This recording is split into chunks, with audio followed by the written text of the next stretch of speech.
माननीय सदस्य जयराम कुमार महतो जी।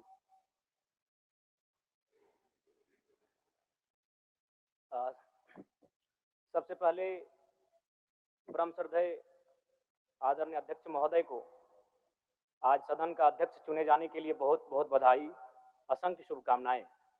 और आपके पोशाक से शायद परिचित हो रहा है कि आपने कुछ खोया है, और ये सदन के साथ साथ मैं भी आपकी इस दुख की घड़ी में सहानुभूति प्रकट करता हूं। अध्यक्ष महोदय, तमाम विपक्ष के साथियों ने विशेष बात को रखा कि जो सरकार होती है संभवतः उनसे अगर कुछ त्रुटि हो भी जाती है तो उसके बचाव में खड़ी अपने आप को पाती है। तो इसलिए अगर आप वास्तव में अगर झारखंड राज्य की समस्याओं से परिचय होना चाहते हैं तो आपको विपक्ष में बैठे और नए विधायक जो चुनकर आए हैं उन्हें आपको बेहतरीन अवसर देने का प्रयास करना होगा। अध्यक्ष महोदय, अगर आपकी व्यक्तिगत बात कही जाए तो आपकी कुशलता की, आपकी योग्यता की, आपकी निपुणता की पूरा राज्य प्रशंसा करता है, लेकिन हमें लगता है कि अपने व्यक्तिगत विषय से हटकर हमें आज राज्य के जो ज्वलंत मुद्दे हैं उन पर भी अपने ध्यान आकृष्ट करने की आवश्यकता है। अध्यक्ष महोदय, जो मैं झारखंड लोकतांत्रिक क्रांतिकारी मोर्चा अपने पूरे संगठन की ओर से आपको बधाई देता हूं और आपसे विशेष मांग करता हूं, क्योंकि मैं जिन परिस्थितियों से यहां से चुनकर आया हूं, कहीं ना कहीं राज्य के शोषित वंचित लोगों की एक बहुत बड़ी अपेक्षाएं हैं। इसलिए जिस दृष्टि से आप सत्ता पक्ष को देखेंगे, जिस दृष्टि से आप विपक्ष को देखेंगे, उसी दृष्टि से मुझे भी और मेरी पार्टी की ओर से मुझे बात रखने का अवसर दिया जाएगा। मैं आपसे ये मांग करता हूं, क्योंकि आज जो हमें बात को रखने का अवसर दिया गया है ये बधाई है।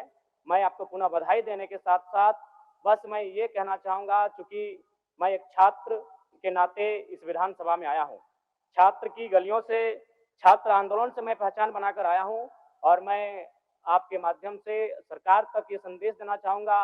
अभी सीरियल के मामले को लेकर झारखंड के लाखों अभ्यर्थी सड़कों पर हैं। आप सदन से बाहर एक बार उनसे मिले, वो आपके ही बच्चे हैं, इस राज्य के बच्चे हैं, और आप उनको संतुष्ट करें, आप उनसे मिले, उनसे बातचीत करें और इस समस्या का निदान करने का प्रयास करें। और चूंकि मैं एक विधानसभा से भी आता हूं, तो मैं आपको अपने विधानसभा के संदर्भ में ये कहना चाहूंगा, मेरा विधानसभा जो कि परासनाथ की तराइयों में आता है, वहाँ जो लोगों की समस्याएं हैं वह मूलतः शिक्षा और प्रवास को लेकर हैं। तो आपसे हमारी मांग होगी कि वहाँ शैक्षणिक हब में हमारे विधानसभा को तब्दील किया जाए, और साथ ही जो प्रवास की समस्या है, मैं इसलिए इस विषय को कहूंगा, मैं थोड़ा समय लेकर, कि आज देखिए इस सदन की बात करें तो कहीं ना कहीं हम लोग एक परिवार हैं और परिवार के नाते आज इस सदन में बैठे हैं। लेकिन मैं जिस विधानसभा क्षेत्र से आता हूं उसके आसपास के विधानसभा क्षेत्रों की एक घटना है। अभी कैमरून में 45 मजदूर फंसे हैं, तो मैं सदन बधाई के बीच में आपका ध्यान आकृष्ट करना चाहूंगा। ये गंभीर विषय है और वे रोते रोते टेलीफोन किए हुए थे कि उनको पानी की, केवल पानी पीकर वो कई दिनों से अपना दिनचर्या को काट रहे हैं। तो मैं आपसे चाहूंगा कि इस विषय को गंभीरता पूर्वक लें और उस दिशा में आगे बढ़ें, और इस राज्य का 24 वर्षों का ये राज्य, उस राज्य को हम लोग आगे कैसे लेकर जाएं, हमारी क्या भूमिका होगी, उसमें सदैव आपके साथ खड़े हैं। पुनः आपसे यही कहेंगे कि हमें समान अवसर दिया जाएगा अपनी बातों को रखने का। बड़ी उम्मीदों के साथ हम लोग यहाँ तक आए हैं।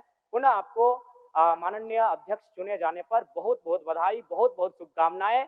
और साथ ही साथ आपने जो शायद अपने पिता को खोया है, पुनः उसके प्रति हम ढांढस, शोक संवेदना व्यक्त करते हैं। धन्यवाद। जोहार। झारखंड के तमाम शहीदों को नमन, वंदन। जय झारखंड, जोहार झारखंड। माननीय मुख्यमंत्री जी।